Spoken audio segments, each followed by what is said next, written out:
Bonjour à toutes et tous, bienvenue dans les coulisses du Grand Lyon. Mon invité du jour, Frédéric Ocard, bonjour. Bonjour. Vous êtes adjoint à la vie nocturne de la ville de Paris. Vous étiez à Lyon hier pour une rencontre avec la Manufacture de la Cité sur la vie nocturne. Alors qu'est-ce que vous avez entendu sur la vie nocturne lyonnaise? Quelles sont ses forces, ses faiblesses? D'abord, Lyon est une ville qui a une vraie vie nocturne depuis des années. La réunion qu'avait organisée la Manufacture hier était intéressante parce qu'il y avait des gens un peu issus de différents horizons, à la fois des noctambules, à la fois des gens qui travaillent dans la vie nocturne, dans les bars ou dans tout ce qui sont la musique, et puis aussi des habitants. Je crois que Lyon est une ville qui est une métropole qui a les sujets, les débats qu'il y a un peu partout sur les questions de vie nocturne. À la fois, c'est une ville dynamique dans sa vie nocturne, et puis il y a toutes les questions qui sont des questions évidemment de cohabitation des usages, avec les terrasses, avec de quelle manière est-ce qu'on concilie une population qui veut dormir, une population qui veut faire la fête, de quelle manière aussi est-ce qu'on a une vie nocturne qui est une vie nocturne présente sur toute la métropole, pas simplement dans certains quartiers, mais dans des quartiers où, c'est ce qui a été dit hier par exemple, il y a peut-être moins de vie nocturne, il y a moins de lieux pour sortir, et pourquoi dans certains quartiers, il y en a beaucoup. Bref, c'est toutes des questions qu'on retrouve nous aussi à l'échelle parisienne ou à l'échelle d'autres villes. Est-ce que Lyon est une ville inspirante en matière de vie nocturne? Ouais, je trouve, parce que, bon, comme ça, c'est une ville où vous avez quand même plusieurs moments festifs qui sont liés à la vie nocturne. Vous avez les nuits sonores, vous avez la fête des Lumières, vous avez les nuits de Fourvière. Bon, il y a quand même pas mal de... Ça veut dire qu'il y a depuis des années une appréhension positive de la vie nocturne. C'est une des villes sur le plan artistique, sur le plan des musiques électroniques qui rayonnent. Nous, on a la chance d'accueillir maintenant à Paris, à la Gaîté Lyrique, Vincent Carry, qui a fait beaucoup de choses ici du point de vue de la vie nocturne, qui va venir développer des choses à Paris. Donc ouais, c'est une ville assez inspirante, moi, je trouve, de ce point de vue-là. Dans les débats du moment, il y a eu une expérimentation sur l'éclairage la nuit. Les écologistes y ont renoncé parce que quand on éteint la nuit, il y a un sentiment d'insécurité qui grandit. C'est une expérimentation que vous allez mener à Paris? Non, nous, ce qu'on a fait sur la question de l'éclairage à Paris, c'est deux choses. La première, c'est que d'abord, on a éteint les monuments. Alors, on n'est pas tout à fait les seuls, mais à partir du mois de septembre-octobre, quand on est rentré dans des phases de sobriété plus importantes, on a effectivement éteint ça.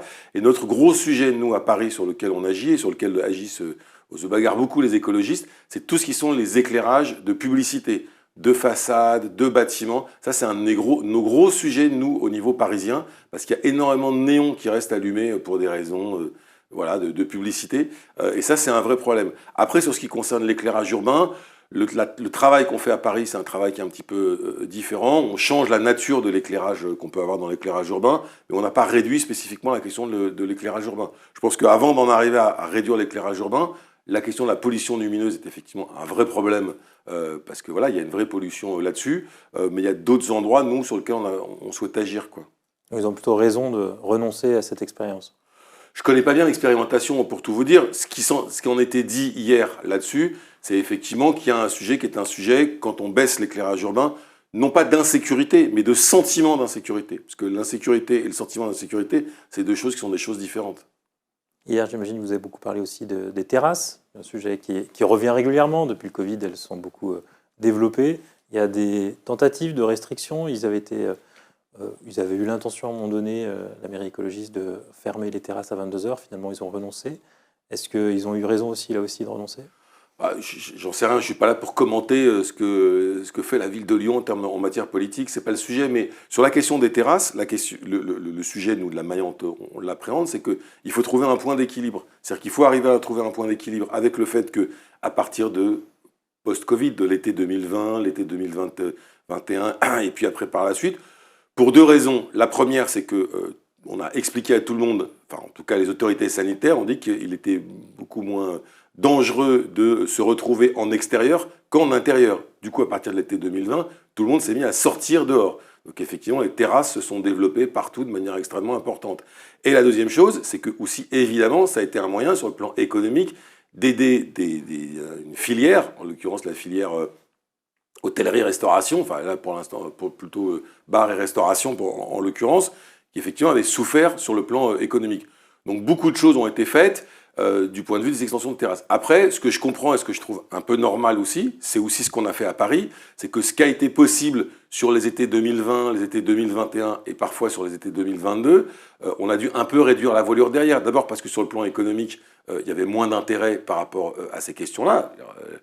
Les affaires économiques étaient reparties de ce point de vue-là, et peut-être qu'on avait beaucoup accepté de choses à l'été 2020 parce qu'on était dans des périodes qui étaient des périodes particulières, et qu'après il fallait un peu réduire la voilure. Ça veut pas dire qu'il faut arrêter toutes les terrasses. D'ailleurs, personne ne proposait où que ce soit d'arrêter les terrasses. J'ai pas vu une ville en France proposer d'arrêter les terrasses. Par contre, il y a effectivement un nouvel équilibre à trouver. Nous, c'est un peu de cette manière-là qu'on a travaillé à Paris, où sur ce qu'on appelle nous les terrasses éphémères, on les a réduites de 70% à partir de l'été 22.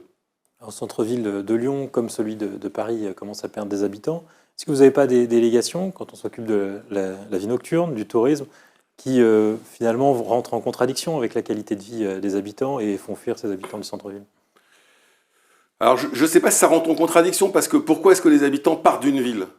C'est un phénomène qui part de métropole. C'est un phénomène qui serait intéressant. Est-ce qu'il y a une accélération, par exemple, post-Covid? Parce que les gens ont trouvé une qualité de vie pendant le Covid. En l'occurrence, la ville était morte quand même. Toutes les villes, il n'y avait plus d'activité, et se disent, je serais mieux d'aller je préfère en fait une ville où il n'y a pas d'habitants qui circulent dans la cité à ce moment-là. Après, il faut toujours, sur la question du tourisme et sur la question de la vie nocturne, il y a quand même une contradiction sur la question de la vie nocturne. C'est que les gens disent des fois, oui, bon, il y a un peu de bruit, un peu de machin, mais c'est aussi des fois les premiers à sortir. Vous avez un peu chez les Parisiens, et j'imagine aussi chez les Lyonnais, un côté not in my backyard. C'est-à-dire que je veux bien aller faire la fête quelque part, mais quand je rentre chez moi, je veux pas qu'il y ait la terrasse en bas de chez moi. Donc il faut toujours arriver à gérer ces contradictions. Mais le principe de la politique, c'est d'arriver à gérer les contradictions et à proposer des choses. Et pour ce qui concerne le tourisme, c'est à la fois une activité qui rapporte économiquement, qui fait vivre. C'est aussi une activité, parce que quand on parle du tourisme, le tourisme, c'est les vacances. Quand vous partez en vacances, vous devenez un touriste dans l'endroit dans lequel vous allez.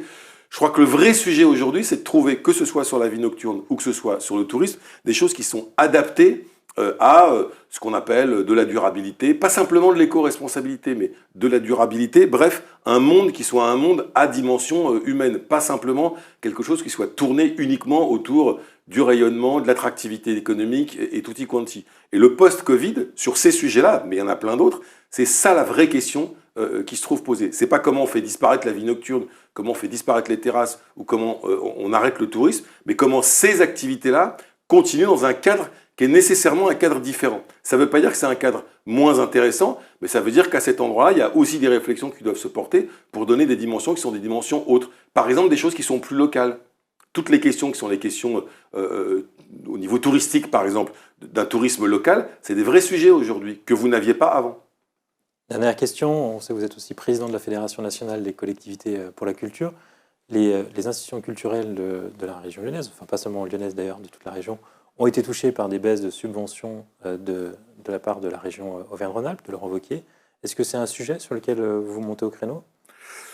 C'est regrettable quand une collectivité territoriale baisse de cette manière-là, pour des raisons qui sont des raisons politiques, il faut être honnête, les subventions à l'échelle d'un territoire. D'autant que nous, la discussion qu'on a eue, c'est que ça s'est fait évidemment au détriment des acteurs culturels, mais ça s'est fait au détriment des collectivités territoriales. Je rappelle que sur le territoire de la région Auvergne-Rhône-Alpes, énormément de soutien à des structures culturelles sont des soutiens en coopération entre les collectivités territoriales elles-mêmes. Et moi, ce que j'ai surtout vu en tant que président de la Fédération des collectivités pour la culture, c'est que quand il y a eu les baisses annoncées par la région Auvergne-Rhône-Alpes, les baisses extrêmement importantes, les autres collectivités du territoire elles-mêmes ont protesté sur la manière dont les choses se passaient. C'est pas la bonne solution. Les collectivités territoriales ont aujourd'hui des difficultés à boucler leur budget, parce qu'il y a une pression fiscale et l'État ne nous permet pas aujourd'hui de nous desserrer des contraintes fiscales dans lesquelles